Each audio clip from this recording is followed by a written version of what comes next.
Nós vamos falar sobre as aparências enganosas e a incredulidade. Começaremos hoje, então vamos usar duas reuniões. Aqui nós vamos de fato adentrar nas realidades, os perigos satânicos. É uma visão totalmente profunda da palavra com relação à queda do homem. E por que isso acontece ainda quando muitos irmãos que nasceram de novo, a inclinação, a tendência é ainda viver uma vida no pecado. Então nós vamos começar hoje e no próximo final de semana, domingo vai ser dia 18 pela manhã, aí nós vamos analisar como fazer cessar o pecado. Vai ser um tema, começando hoje, vamos ver alguns detalhes, algumas propostas e as aparências enganosas que Satanás lança e coloca na vida dos filhos de Deus, porque a finalidade dele é claro que nós, uma vez que cremos, somos filhos de Deus eternos, e ele fará de tudo para impedir o teu crescimento. Por isso que eu penso que, considerando diante do Senhor, esse tema é um tema que devemos considerar e com bastante vivacidade, para que ele então nos instrua e seja a nossa suficiência sobre esse ponto que é tão importante das aparências enganosas. Então, capítulo 30, verso 15, a palavra diz assim, nós vamos ler 3 textos inicialmente, estar refletindo neles.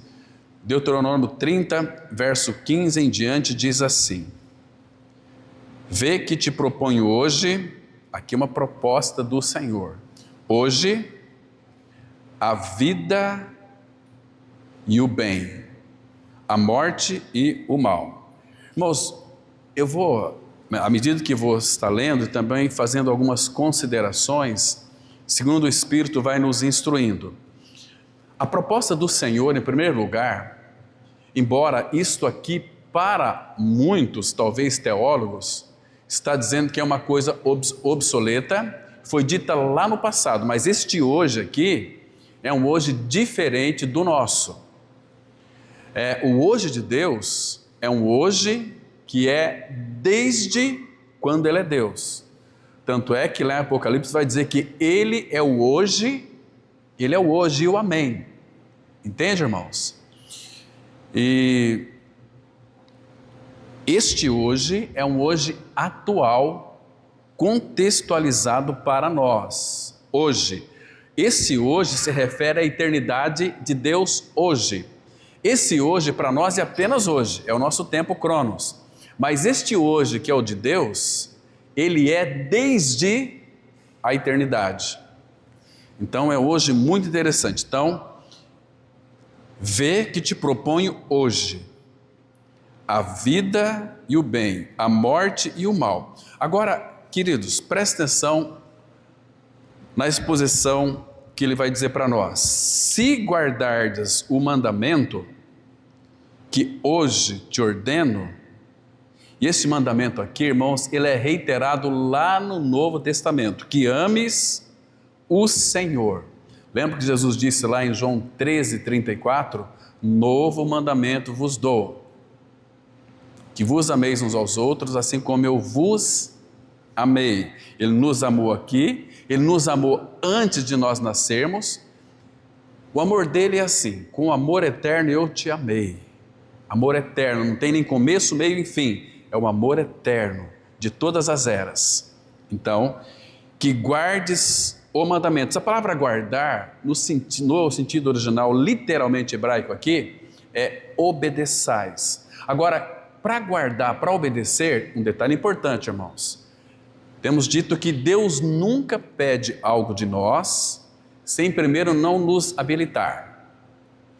Para obedecermos o mandamento, vocês se lembram, houve uma promessa lá em Ezequiel 36:27, que ele disse o seguinte: porei dentro de vós o meu Espírito, que é Deus, Espírito Santo é Deus, é uma pessoa, Deus, e farei que guardeis, que observeis meus juízos, meus mandamentos. Vocês estão compreendendo que é um Deus que fez tudo por nós? Mas isto aqui não significa que eu devo ficar agora de braços cruzados. Não é isso, irmãos.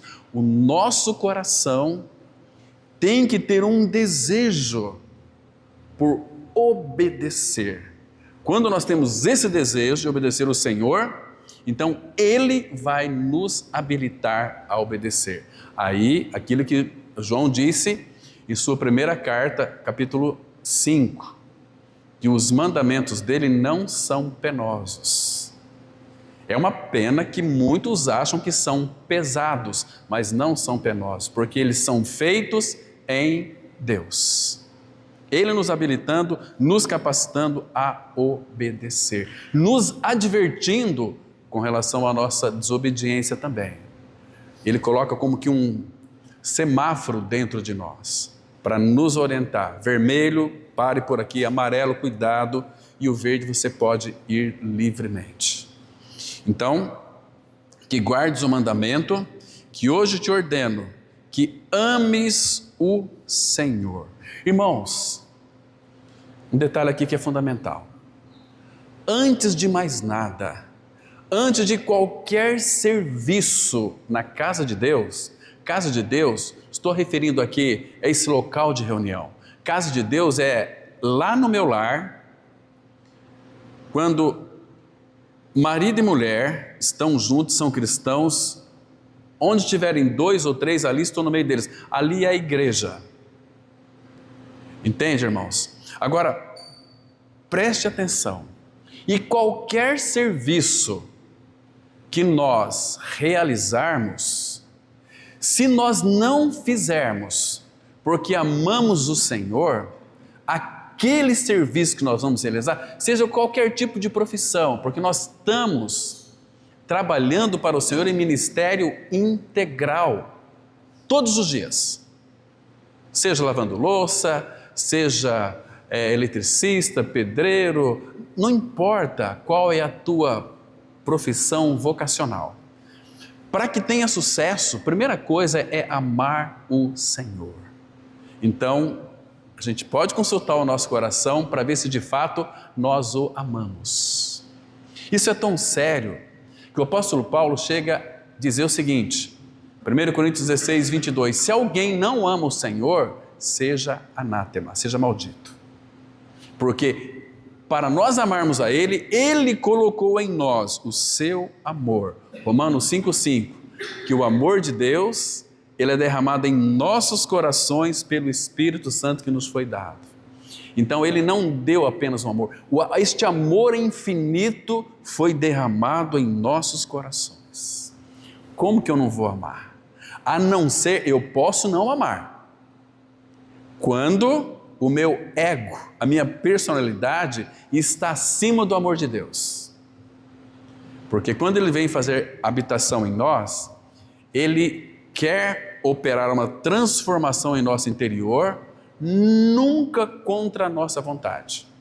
Tem gente que não quer ser liberto de muitas coisas. Deus não vai forçar. Ele oferece a libertação propondo a vida e o bem.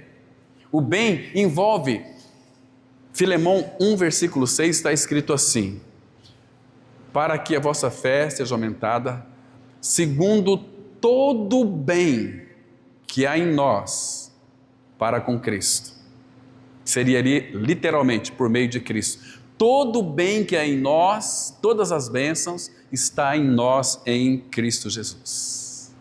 Então, irmãos, nós podemos rejeitar até isso e viver uma vida miserável, medíocre espiritualmente, uma vida sem sentido. Vamos correr atrás das nossas coisas, mas nós estamos afogando o amor de Deus, e o amor dele não pode ser afogado, ele pode ser rejeitado, porque lá no livro de Cânticos, capítulo 8, diz que as muitas águas não podem apagar o amor. Essa chama de Deus, ela é incessante, o amor de Deus, ela é incessante em nós. Então aqui, primeira coisa que Ele nos ordena é que ames o Senhor. Ele está pedindo para nós, mas primeiro Ele está nos suprindo. Todo aquele que nasceu de novo tem a vida de Cristo, tem o amor de Deus em seu coração, porque Romanos 8, 39 fala, quem nos separará do amor de Deus que está em Cristo Jesus? Quem pode separar? Ninguém. Porque nós estamos unidos a Cristo. E o amor de Deus está em Cristo, por isso que Cristo nos amou. Quando fala que Deus amou o mundo de tal maneira, Ele enviou o seu amor, como que um pedaço do seu coração, que é infinito, na pessoa de Jesus, para nos amar. Essa história que as pessoas falam assim, Deus ama todo mundo, Deus ama os pecadores. Mentira! João, capítulo 3, 36, fala que, deixa marcado aqui, só para conferir esse texto, irmãos, abram comigo lá, por favor, João capítulo 3, que fique bem claro aqui esse versículo, para nós. Versículo 36, o último versículo do capítulo 3 de João 3, que diz assim, olha, o Pai, ele deixa muito claro aqui no 35, o Pai ama ao Filho, e consequentemente Deus ama os seus filhos,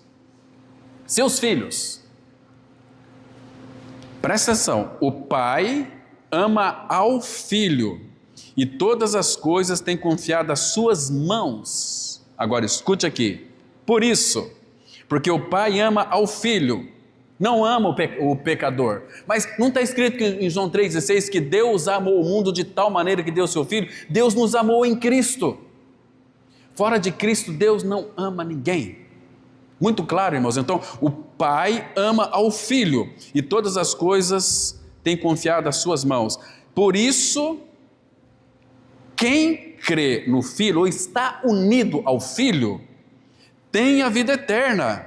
Agora escute aqui, o que todavia se mantém rebelde contra o Filho, não verá a vida, mas sobre ele, aquele que não creu, sobre ele não permanece o amor de Deus, permanece a ira de Deus.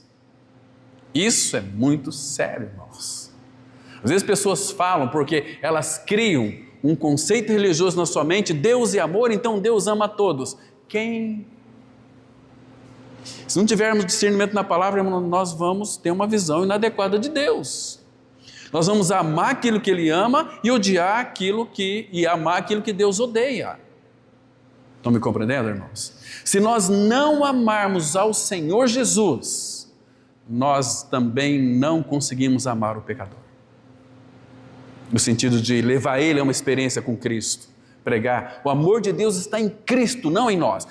O amor de Deus está em Cristo, e quando ganhamos uma experiência com o Senhor Jesus, o amor de Deus está em nós, porque aí fica muito claro, Romanos 5,5, o amor de Deus é derramado em vossos corações, pelo Espírito que nos foi dado. Quem que o Espírito deu para nós, irmãos?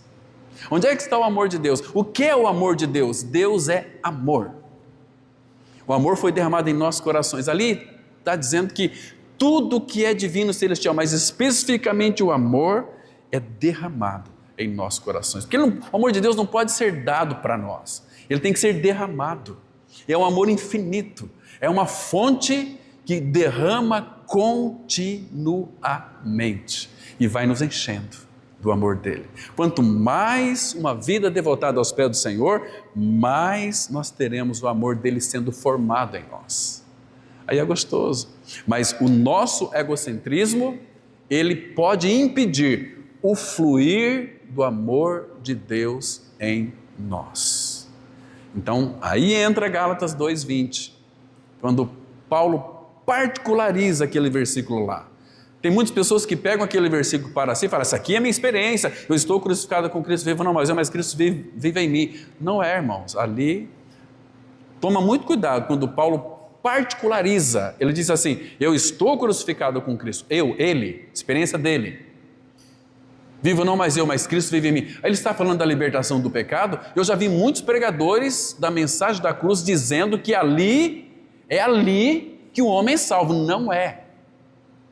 Aquele versículo é um tratamento da alma, é o caminho da cruz, negar a si mesmo dia a dia, tomar a sua cruz. Como é que nós sabemos disso? 1 Coríntios 15:30, Paulo vai dizer o seguinte, dia após dia morro, eu levo o morrer de Jesus no meu corpo, eu estou crucificado. Claro que Paulo é um modelo para nós, segundo está escrito por 1 Timóteo 1, verso 16, aquela experiência de Paulo, mas o Espírito quer nos levar a uma experiência também de que não mais eu, mas Cristo.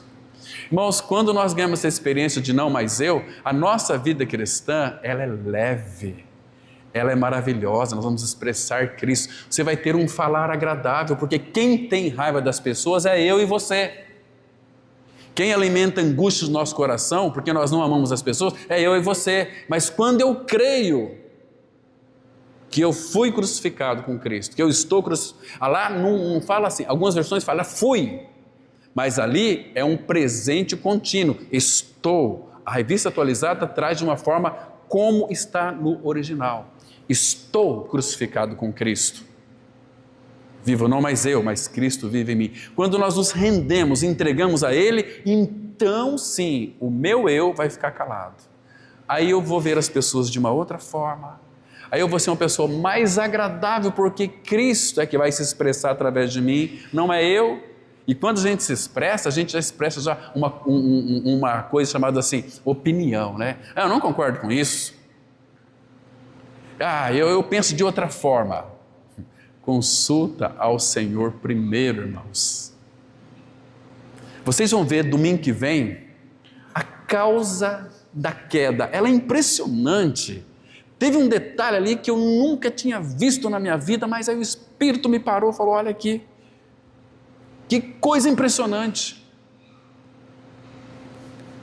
Coisas, e também para vermos as táticas satânicas para usar dos mesmos artifícios para nos levar à queda. Isso é muito interessante nós ficarmos atentos, porque nós não podemos ignorar os ardis de Satanás. Hoje a gente vai, se der tempo, vamos verificar algumas táticas satânicas de aparências que ele coloca para nós, e muitas vezes em nome de Deus, para nos ludibriar. E tem muita gente que cai nessas furadas. Por quê? Não tem uma comunhão com o Senhor na palavra, vive uma vida, tanto faz como tanto fez, vamos tocando, eu oro, eu não bebo, eu não fumo, eu não mato, e fico vivendo uma vidinha assim, etc. Isso não é cristianismo autêntico, verdadeiro. Nós, na nossa geração, nós estamos perdendo a centralidade de Cristo. Quando perdemos a centralidade de Cristo, perdemos uma visão adequada do que é a igreja, o corpo de Cristo. Aí cada um, parece que o nosso rei não reina em nós. O governo de Cristo, se ele não tiver em nossos ombros, ou seja, governando as nossas vidas, que cristão que nós somos, irmãos? Guiados por nós mesmos? Confiando nos nossos conceitos religiosos, até muitas vezes com a Bíblia na mão? Nós somos craques nisso, irmãos. Então aqui, queridos, que ames o Senhor, teu Deus. Muito bem, uma vez que ama o Senhor, andes nos seus caminhos. Domingo retrasado nós tratamos aqui sobre os caminhos de Deus. Falamos apenas de dois. Os caminhos de Deus são infinitos. Então, irmãos, um dia, quando você for ler a Bíblia inteirinha, pega um caderno, uma caneta, para você anotar todos os textos que apontam, que mostram os caminhos de Deus. Deus quer que nós o amemos e que andemos nos seus caminhos, e guarde de novo os seus mandamentos, e os seus estatutos, e os seus juízos. Então, só então, viverás e te multiplicarás, e o Senhor teu Deus te abençoará na terra a qual passas para possuí-la. Porém, se o teu coração se desviar, por isso, irmão, que ele pede para nós, o que ele pede para nós? Provérbios: filho meu, dai-me o teu coração. Porque a obra na cruz, ela foi fundamental, foi uma troca de coração, mas agora a alma também envolve a questão do coração, a nossa vontade, pensamentos, sentimentos, emoções. Então ele fala assim: filho meu, dai-me o teu coração. O que ele está pedindo para nós, irmãos? Uma vida absolutamente rendida aos seus pés. Quando nós temos uma vida entregue a Ele, não falar de boca muitas vezes, eu entreguei a minha vida a Jesus. Você não precisa falar que você entregou. Vive uma vida de entregue, você e Ele. Aí as pessoas vão ver Cristo na sua vida. Entende, irmãos? Esse é o sentido aqui. Se o teu coração se desviar e não quiseres dar ouvidos e fores seduzido, olha aqui o perigo aqui, e fores seduzido, a sedução satânica está em todos os lugares na nossa vida, irmãos. Você saiu daqui, já tem sedução aí fora. No seu trabalho vai ter sedução. Não estou falando só assim, questão de mulheres com homens e homens com mulheres, não, em todas as áreas. A sedução é querer levar vantagem em muitas coisas, em querer financeiramente tudo para mim. Somos seduzidos, ele sopra. Entende, irmãos? Nós queremos, são meus, não são meus, tudo é dele. Eu nunca vi, ou alguém, se alguém viu aqui, eu só fui uma vez num velório de um japonês, mas eu fiquei assim, mas que desperdício.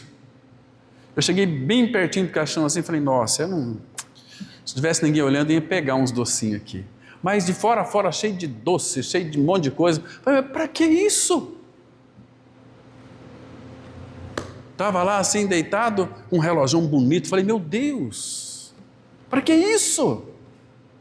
Eu fiquei pensando, será que debaixo dele não tem ali na época não tinha cartão, era um cheque, talão de cheque, novinho. Na França, tem pessoas que, algumas famílias, quando morre um ente querido, eles já falam, se eu morrer, me enterra com um celular. Vai que, de repente, preciso te ligar. Meu Deus, olha ponto que chegou o ser humano. Morreu, aqui acabou. Se você nasceu de novo, está em Cristo, Cristo é a sua vida, você vai entrar no descanso do Senhor. E muitos têm medo disso. Não, irmãos, o Pai não vê a hora de que a gente parte daqui. Porque Ele disse no Salmo 116, preciosa é aos olhos do Senhor a morte dos seus santos. Filho, imagina, o Pai anseia que nós o contemplemos. O Filho anseia que nós o contemplemos. Ai, será que um dia eu vou conhecer Jesus? Nós conhecemos pela fé, mas um dia você poderá contemplá-lo tal qual Ele é, e muito mais do que isso. Naquele dia o próprio Senhor vai vestir uma roupagem, vai se cingir, vai chamá-lo, dar lugar para você à mesa, e Ele mesmo, Senhor Jesus, vai te servir. Como pode isso? Como pode aquela cena de João capítulo 13, quando os discípulos sentaram assim, e o Rei dos Seis, o Criador deles, céus e terra, sustentando, aquele que sustenta todas as coisas pela palavra do seu poder, pega uma bacia, cinge com a toalha e se agacha para lavar os pés dos discípulos. Isso é um tapa na cara dos arrogantes, dos narizes empinados. Queridos, nós temos um Pai que é tão maravilhoso, irmãos. É um Pai que podemos experimentá-lo, usufruí-lo dele, mas nós queremos as coisas dele e que Ele nos dê coisas para nós. Irmãos, o dia que a gente descobrir que a fonte dos nossos desejos estão nele e tudo que nós precisamos que irá nos satisfazer é Ele mesmo.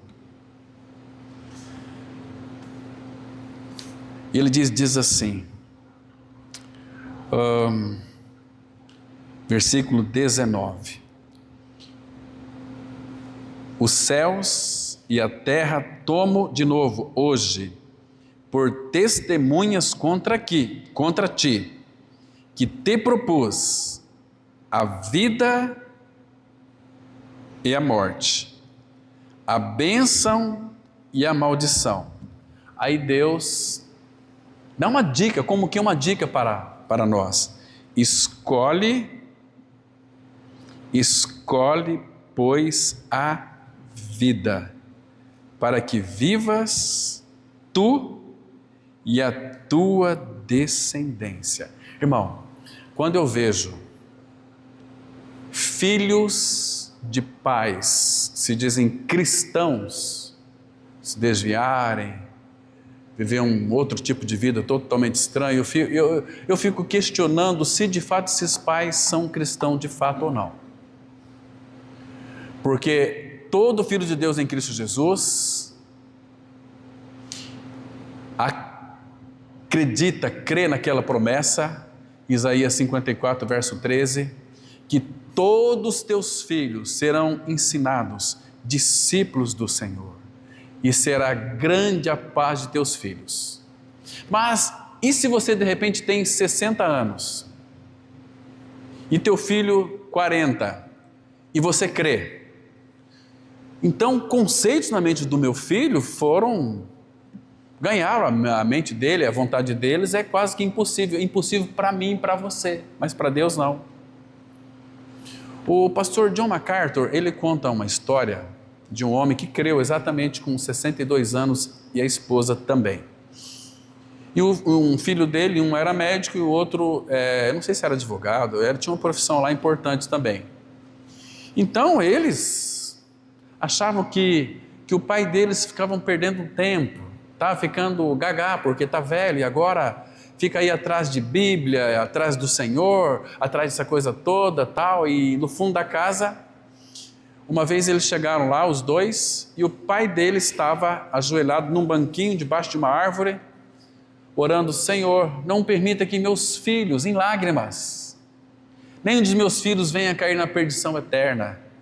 A obra que Cristo fez na cruz foi plena, foi perfeita, incluiu a mim e ao meu filho. A promessa, Senhor, para a vida dos meus filhos, salva meus filhos em nome de Jesus. Aí eles entraram para dentro.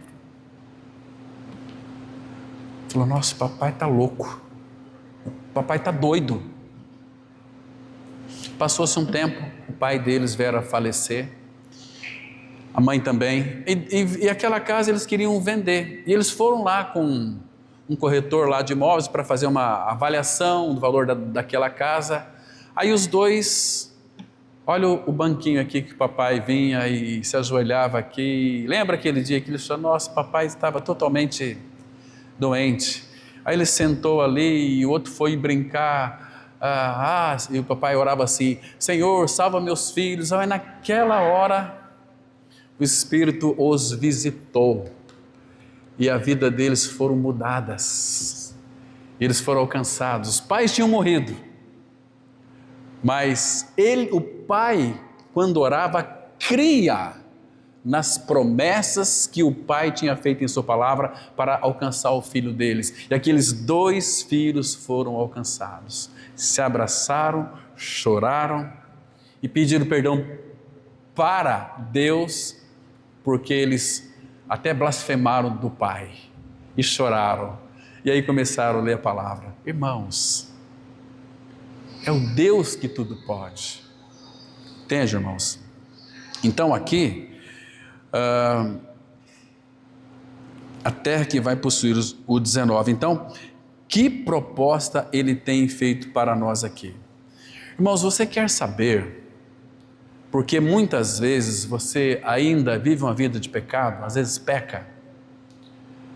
Estou dizendo que nós não vamos ofender pessoas e pessoas vão nos ofender também, porque todas as vezes que nós transgredimos é porque nós estamos olhando para a aparência e não para a proposta.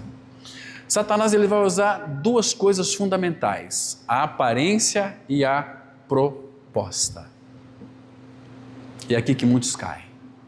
A aparência e a proposta. Porque, irmãos, ele vai oferecer isso porque eu e você, nós estamos sempre olhando para a aparência, mas nós não contemplamos muitas vezes a proposta do diabo. Ele aparece uma aparência, porque vocês sabem que o sistema maligno, esse mundo jaz no maligno, a aparência deste mundo, diz o apóstolo Paulo, lá em 1 Coríntios capítulo 7, que a aparência deste mundo passa, mas por detrás da aparência sempre vem acompanhado de uma proposta maligna. E é aí que muitos caem. Meus queridos irmãos, por que Adão caiu? Qual foi a causa de que Adão caiu? Em primeiro lugar, vou dizer para vocês, aí depois, foi duas coisas fundamentais para a nossa advertência. Fundamentais para a nossa advertência. Adão caiu por duas coisas. Vamos ver uma hoje e domingo que vem nós vamos encerrar com a outra para vermos o perigo que nós corremos todos os dias, irmãos, da proposta de Satanás. Porque antes de mais nada, ele foi um incrédulo. Ele foi um incrédulo. E, em segundo lugar, Adão se apaixonou pelo proibido. Vamos falar isso aqui no próximo domingo, se Deus assim permitir.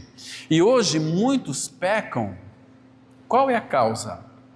Por causa dessa atração pelo proibido. Pelo proibido é aquilo que Deus diz não. Então, irmãos, são muitas coisas, irmãos. São muitas coisas que não é da vontade do Pai, que nós muitas vezes sabemos que é proibido e nós vamos nessa. Isso vai nos comprometer, embora nós somos advertidos.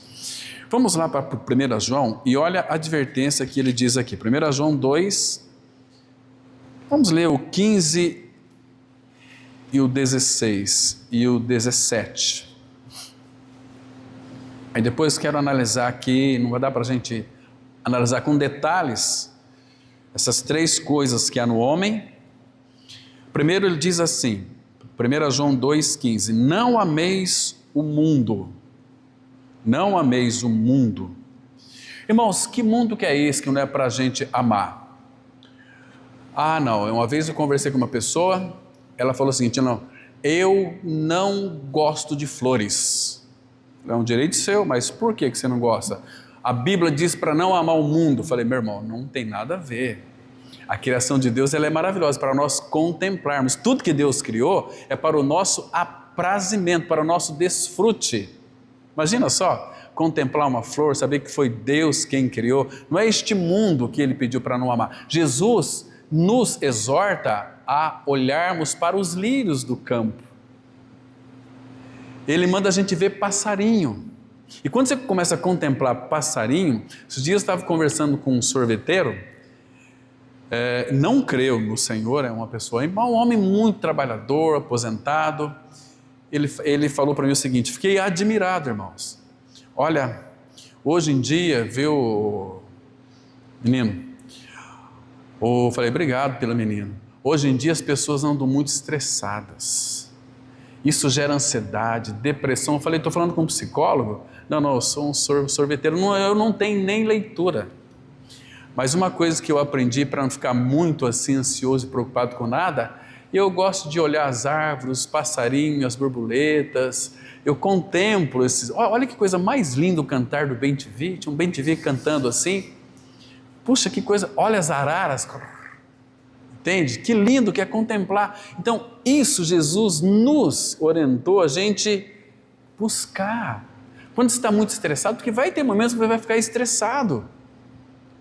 Vá para um local tranquilo, senta ali, vê se não tem nenhum daqueles bichos que rasteja com a barriga no chão, e olha ali e começa a contemplar.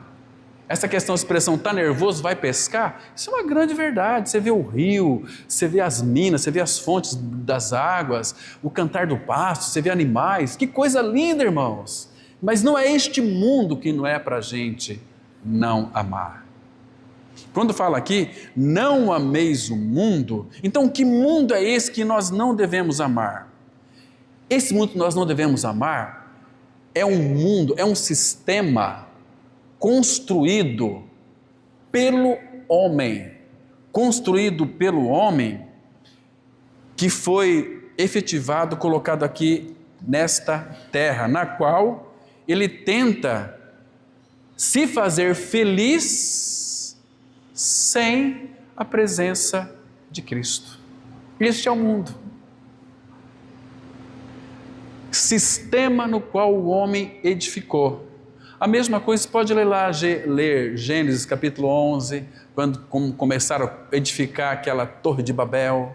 Babel é confusão, e o homem fez muitas confusões e faz por uma instrumentalidade satânica que tem atraído as nossas mentes e corações. Quem aqui consegue ficar sem celular pelo menos 2 dias? Levanta a mão. Quem construiu isso aí, irmãos? O homem usou da inteligência de Deus e começou a construir coisas, porque Satanás sabe que está tudo se afunilando, então ele precisa de nos distrair dessas coisas. Mas nós, que às vezes, muitos de nós, que ele já ganhou a nossa mente, ganhou a nossa vontade, eu uso o meu celular, justificativas do Satanás, e eu uso para mandar mensagens. Mas que mensagens que é? Quando começar a pregar pelo celular Cristo e a cruz, podemos acreditar. Jesus te ama, eu também. Bom dia, que a paz de Cristo esteja sobre a sua vida. A gente fica impressionado, né? Mas eu estou pregando, olha, eu estou aqui, mas às vezes nunca nasceu de novo. Essas mensagens não têm impacto nenhum. Coisas mortas, às vezes, olha, enche a paciência. Coisas sem sentido, sem noção nenhuma, nós temos que fazer. Eu já excluí meu Insta e estou pensando seriamente em acabar com o Facebook também e sei lá se o WhatsApp também, não sei. Estou orando ao Pai. Vamos ver. Mas irmãos, não ameis o mundo. Agora escute aqui, porque essa pessoa falou o seguinte: nem as coisas que há no mundo. Aqui também há um detalhe muito importante.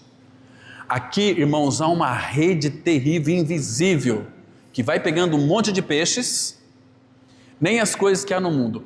Como que você entende esse versículo aqui? Irmão, sabe como que Paulo nos orienta, nem as coisas que há no mundo? Ele não está dizendo que para você não usufruir das coisas que há no mundo, mas é para você não amar o sistema. Deixa marcado aqui, abra lá em 1 Coríntios capítulo 7, vamos ver aqui alguns detalhes que são importantíssimos. Inclusive, irmãos, até homem e mulher, até para os casados. Diz assim, presta atenção, versículo 28, 1 Coríntios 7, 28. Mas se te casares, com isto não pecas, e também se a virgem se casar, por isso não peca. Ainda assim, tais pessoas sofrerão angústia na carne, e eu quisera poupar-vos.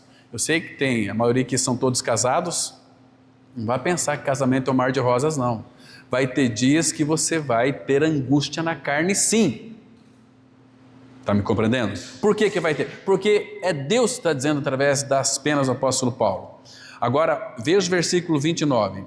Isto, porém, vos digo, irmãos, o tempo se abrevia. Deus está abreviando o tempo. As horas não estão passando rápido. As pessoas falam assim, o tempo está voando, as horas estão voando. Não é assim? O tempo se abrevia. O que resta... Presta atenção no que resta aqui. Olha o resto aqui. O que resta é que não só os casados sejam como se não o fossem. O irmão Stephen Covey, ele diz assim: você é casado com uma mulher, aquela mulher, a tua mulher foi dada para você para um dia. O seu marido foi dado para você para um dia. Cuidado. Porque tem pessoas que fazem da esposa e do marido idolatria. Por isso hoje que tem muitos homens galinhas debaixo do jugo das mulheres. Elas que mandam em casa, elas que, misericórdia, são cristãs. Tem aquelas mulheres mandonas, sabe? E querem, e depois não entendem porque ficam tão angustiadas. Porque não entende que o homem é o cabeça. E o homem, para não ter problema com sua esposa, aceita tudo aquilo. Não. A autoridade foi dada para o homem, para ser o cabeça da sua esposa. Mas às vezes os homens são, a grande maioria, tudo cabeça dura, cabeça oca, cabeça de minhoca. Não toma suas decisões, não sabe conduzir esposa e filhos, e depois eles têm angústia na carne. E vice-versa aqui. Então, estar casado é como se fosse um dia. Você não vai conviver nem um dia com a sua esposa dentro da eternidade. Acho que foi Matusalém, é isso, Dudu? Aquele que viveu mais, 969 anos, não viveu nem um dia de Deus.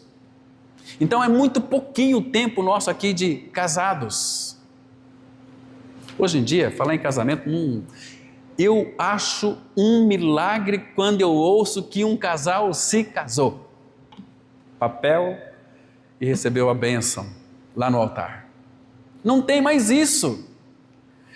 Todas as pessoas que a gente conversa, você casou? Estou morando junto com a minha namorada. E aí, como é que... Estou morando junto com o meu namorado, já faz 3 anos. Ah, é?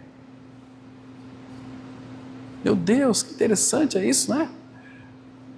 Isso é uma ofensa ao Senhor, irmãos.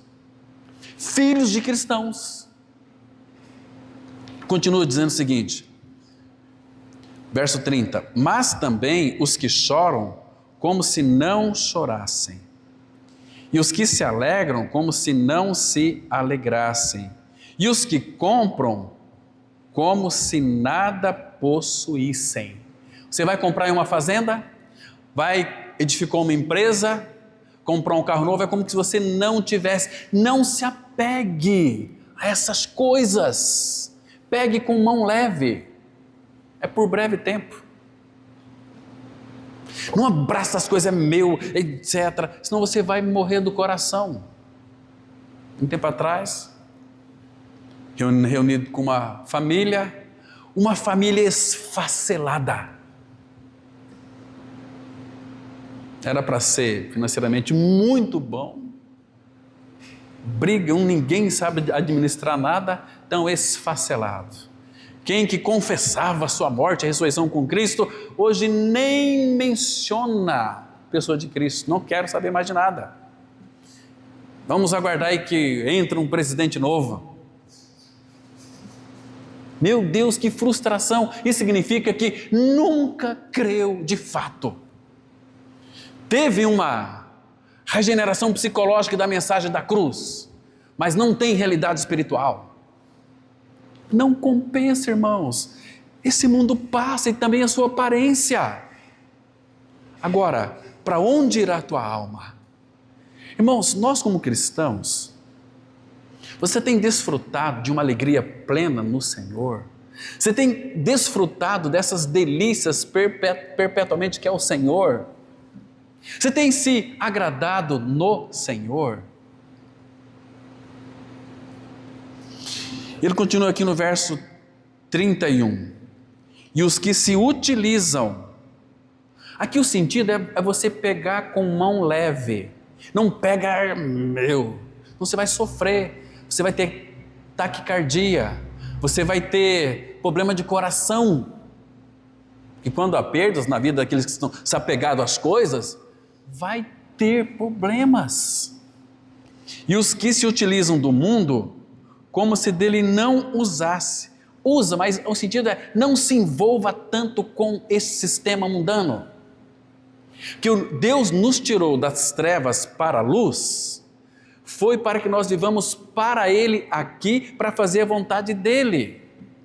Agora, infelizmente, tem muitos que nem sabem qual é a vontade de Deus para a sua vida como corpo de Cristo. Qual é a sua vocação? Para que você foi chamado? E Deus não tirou você do inferno e colocou no céu só para te salvar apenas. Não! Agora Deus tem que me abençoar. Agora Deus, se Ele não me abençoar, eu vou fazer um propósito com Ele, porque Ele é fiel na sua palavra. É fiel na sua palavra, mas não fiel a você. Deus não é fiel a nós. Deus é fiel à sua palavra, não a nós. Queridos, Deus não vai negociar a sua palavra, gente, pelo amor de Deus, acredite no que eu estou falando. Deixa eu tentar ilustrar de uma outra forma. Se Adão, ele tivesse guardado o que Deus disse, ele ia viver. Estão me compreendendo? Agora, se não guarda, ele morre. Mas Deus não amava Adão? Sim, claro que amava. Ele era inocente, não tinha pecado. Então, por que Deus está disposto a deixar Adão morrer e não quebrar a sua palavra? É porque Deus, Ele tem mais compromisso com a palavra dEle do que com o homem. Vocês sabiam que Deus colocou o seu nome e a sua palavra acima de tudo? Abram comigo no Salmo 138. Salmo 138. O versículo 2.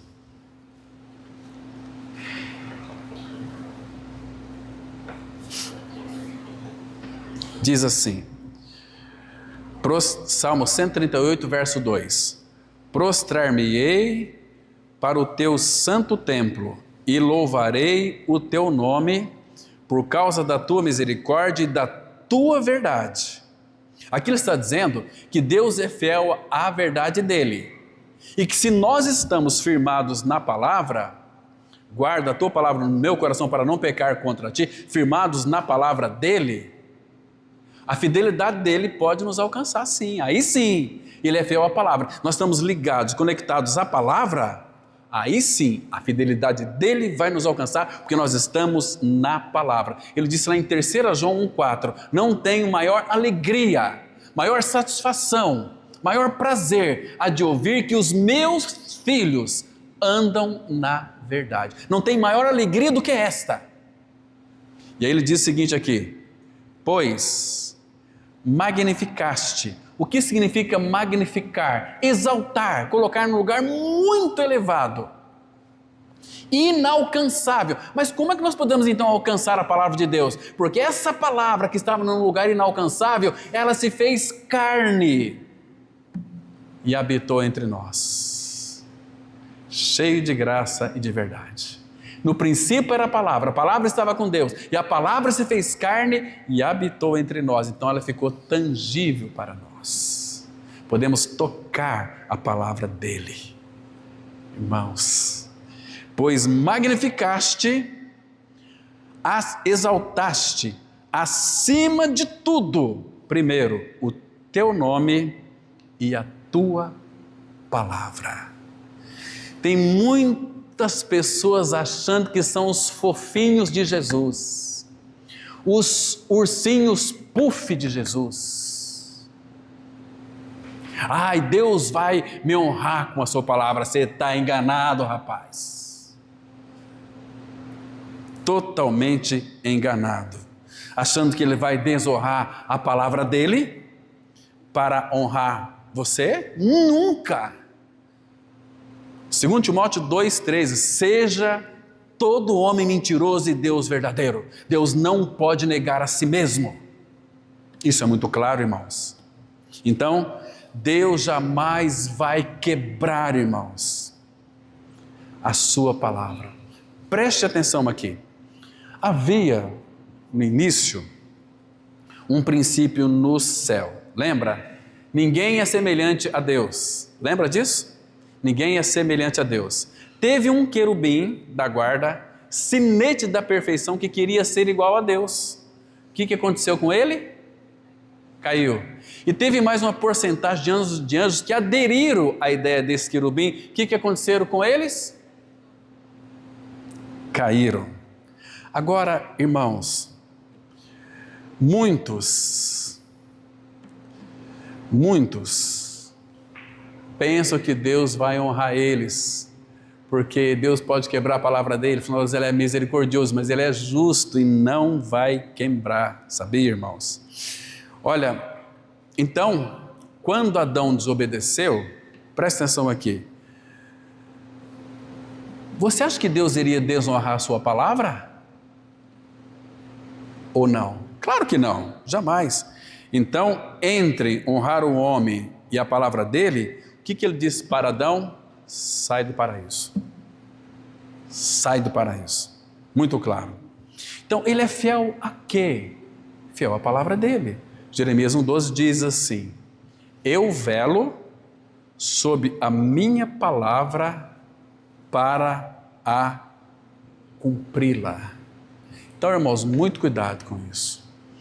Cuidado para passar por cima dos mandamentos do Senhor inadvertidamente. Se você foi iludido e enganado com a própria palavra, Deus não tem culpa disso. Culpado é você e eu. Se eu e você estamos crendo de uma forma distorcida, o problema não é de Deus, o problema é nosso. A palavra está nas nossas mãos, ela é tão clara, tão simples, como é o próprio Senhor, manso, humilde de coração. Sabe como é que Paulo vai dizer? Mas eu temo, assim como a serpente enganou a Eva com a sua astúcia, sejam também corrompidas as vossas mentes e se apartem da simplicidade devidas a Cristo. Nosso Senhor é muito simples. Simples, simples, simples, simples. Então, queridos, vamos lá para 1 João 2, verso 15, agora o versículo 16 agora, que diz assim, se alguém, o verso 15, se alguém amar o mundo, o amor do Pai não está nele. Aí ele vai dizer por quê, verso 16, porque tudo que há no mundo, a concupiscência da carne, concupiscência dos olhos e a soberba da vida, não procede do Pai, mas procede do mundo. Ora, o mundo passa, bem como a sua concupiscência. Aquele, porém, que faz a vontade de Deus, permanece para sempre. Muito bem, irmãos. Concupiscência da carne. Literalmente significa, sabe o que é isto? Luxúria da carne. Concupiscência da carne, luxúria da carne. Ou seja, é um desejo desmedido por satisfazer a nossa carne. Você sabe, se você for sincero e sincera, você sabe que você é vaidoso e vaidosa. Cuidado com isso. De repente, depois você vai, porque tem uma evolução. Tem a concupiscência dos olhos. Tem pessoas que às vezes, mulheres às vezes nem saem de casa porque hoje eu não estou bem, parece que nenhuma roupa está sendo legal em mim. Falando de experiências. Um tempo atrás tem uma pessoa, não vai porque, não sei, parece que as roupas, eu não tenho roupa. Meu Deus do céu. Como que não? Então, queridos, concupiscência da carne engloba todos os desejos contrários à vontade de Deus. Engloba tudo, é tudo ao contrário à vontade de Deus. Vaidade. Leia Eclesiastes, irmãos, de joelhos. Veja ali tem a concupiscência da carne, concupiscência dos olhos, a soberba da vida. Sabe como é que ele definiu tudo isso? Vaidade e correr atrás do vento. É uma bolha assim, aquela bonitinha, você rela nela, aquela de sabão, pum, estoura, acabou. E o que ficou? Nada. Começa a edificar um sólido fundamento, que é Cristo, seu interior. Então, irmãos, muito cuidado. Essa busca dos desejos carnais, quando buscamos isso, estamos levando Deus em conta. Quer ver só como é que era, como é que a concupiscência da carne, ela atuava na nossa carne? Abra lá em Efésios, capítulo 2. Efésios 2. Tem que correr aqui, irmãos. Versículo 2 e 3. Presta atenção, irmãos. Diz assim: estando nós mortos nos nossos delitos e pecados, verso 2, nos quais andastes outrora, antes de crermos no Senhor. Então, quando nós andamos outrora sem a vida de Cristo, é segundo o curso deste mundo. O mundo tem um curso, vai para o abismo. Segundo o príncipe da potestade do ar. Ou seja, a nossa vida era governada por espíritos malignos. Segundo o príncipe da potestade do ar, do espírito que agora atua nos filhos de Adão, os filhos da desobediência, entre os quais também todos nós andamos outrora, segundo as inclinações da nossa carne. Para que e para onde está inclinando a sua carne? Segundo as inclinações da nossa carne, fazendo a vontade da carne e dos pensamentos. E éramos, graças a Deus, que éramos, por natureza, filhos da ira, como também os demais, com concupiscência da carne. E tem coisas aqui que são mais, não é o assunto, mas um dia um domingo de manhã, vou pegar esses três: concupiscência da carne, dos olhos, soberba da vida, e vamos estudar aqui. Vai chocar muita gente. Então, queridos, concupiscência dos olhos, o que significa? Tudo o que está relacionado, presta atenção, com concupiscência dos olhos é tudo aquilo que está relacionado a duas coisas: a cobiça e a avareza. Cobiça, os nossos olhos não satisfaz. Alguém já disse que os olhos, e falou muito acertadamente, os olhos é a janela da alma. Tudo o que os olhos vê, deseja. Concupiscência dos olhos. Então, significa que nós desejamos o que nós sempre vemos. Tem um texto aqui, irmãos, permito citar para vocês, em Mateus capítulo 6, 22 e 23.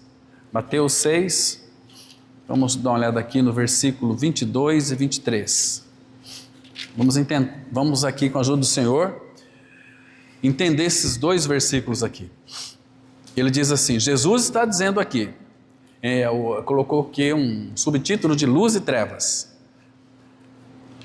Mateus 6, 22. São os olhos a lâmpada do corpo. Olha que coisa linda, irmãos. Os nossos olhos é a lâmpada do nosso corpo. Agora ele diz assim, se os teus olhos forem bons, todo o teu corpo será luminoso. Se, porém, os teus olhos forem maus, todo o teu corpo estará em trevas. Portanto, caso a luz que em ti há sejam trevas, que grandes trevas serão. Então, não sei como é que você entende esse versículo aqui. O que significa, irmãos, se os teus olhos forem bons? O que significa ter um olho bom? O que você pensa sobre isso, irmão? Você já parou para pensar? Se teus olhos forem bons, o sentido aqui é você ter os olhos com a mentalidade de Deus. É você contemplar este mundo com os olhos de Deus, porque nós não somos bons. Os nossos olhos, eles sempre elevados por Satanás para ver coisas, para ficarmos atraídos, e muitas vezes são coisas proibidas. Mas se teus olhos forem bons, é você ver este mundo da perspectiva de Deus. É olhar este mundo como Deus vê este mundo, não para julgar o mundo, porque tem pessoas que vai para as redes sociais, as mensagens é só desoladoras. Ao invés de acolher as pessoas, estão expulsando as pessoas com o Evangelho. Estão me compreendendo? Porque elas creram e viraram legalistas e começam, palavras acusativas, palavras isso, aquilo, tal, etc. Só isso. Mas tem que ser assim. Misericórdia. Então, queridos, agora, se porém os teus olhos forem maus, o que é os olhos maus? É você ver este mundo com a sua própria natureza humana. Quando vemos com os olhos do Senhor, aí sim, nosso corpo vai ser todo ele luminoso, mas quando a gente vê da nossa própria perspectiva, aí nós vamos estar muitas vezes andando em trevas, conselhos em trevas. Eu já vi, irmão, um líder cristão de renome no nosso país dizer para uma pessoa: siga o teu coração.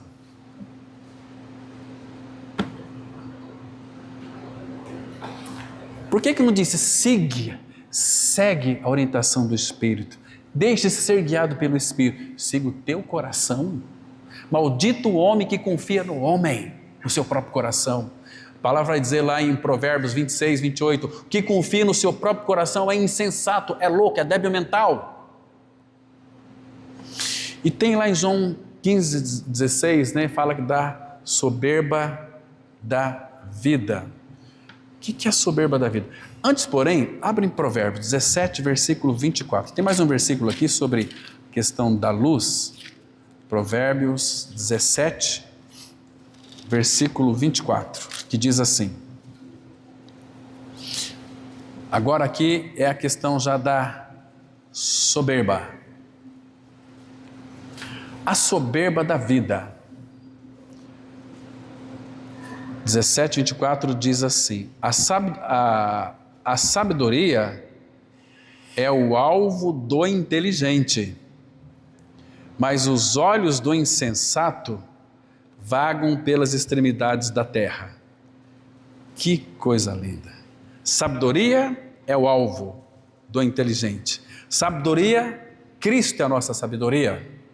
É viver uma vida governada por Ele. Mas lá depois tem outra coisa chamada soberba da vida. O que é a soberba da vida, irmãos? É a busca pelos aplausos, pelo reconhecimento, pelo status, pelas vantagens na vida. É aquele desejo que a pessoa tem de ser superior. Essas pessoas caem facilmente. Abram aí em Provérbios 16, verso 18. Texto conhecido nosso, mas vale a pena nós lermos ele, que diz assim, 16, 18. A soberba, Provérbios 16, versículo 18. A soberba precede a ruína, e a altivez do espírito a queda. Está vendo aqui, irmãos? Está tão claro aqui. Agora aqui em Provérbios 8, verso 13. Também vale a pena nós darmos uma olhada nesse versículo aqui. Diz assim, Provérbios 8, verso 13. E nós vamos encerrar por aqui. Diz assim: o temor do Senhor consiste em aborrecer o mal. A soberba, agora escuta aqui, a soberba, a arrogância, o mau caminho e a boca perversa, eu os aborreço, eu os odeio. Cuidado, irmãos. Então tudo isso aqui é causa de queda para o Filho de Deus. Agora, quando nós ganhamos uma experiência real com Cristo mesmo, de morte e ressurreição, aí nós vamos entregar o nosso eu à morte. Aí poderemos confessar: eu estou crucificado com Cristo. Logo já não sou eu quem vive, mas Cristo vive em mim. Amém. Vamos ter uma palavra de oração, irmãos. Aí, domingo, vamos entrar na questão da queda. Vamos ver muito aquilo que nós temos acostumado a até ministrar aqui, vamos ver de uma forma diferente, para termos o cuidado para não cairmos em pecado facilmente. Porque Deus deseja que o pecado em nossas vidas, eles cessem definitivamente de uma vez por todas. Amém. Vamos orar. Pai Santo, te damos graças pelo tempo que passamos em torno da Tua Palavra, Pai. Pai, abre o nosso entendimento e nos dê sabedoria para compreendermos a Tua Palavra. Se revele a nós cada dia mais. Pai, não apenas se revele, mas viva a Sua vida em nós. E que essa vida seja formada em nós, para que Tu cresças e nós diminuamos. Muito obrigado por esse tempo, Pai. Continue falando conosco. Entregamos a Tua Palavra nas Tuas mãos que foi ministrada, para que Tu as frutifiques. Em nome do Senhor Jesus nós oramos. Amém.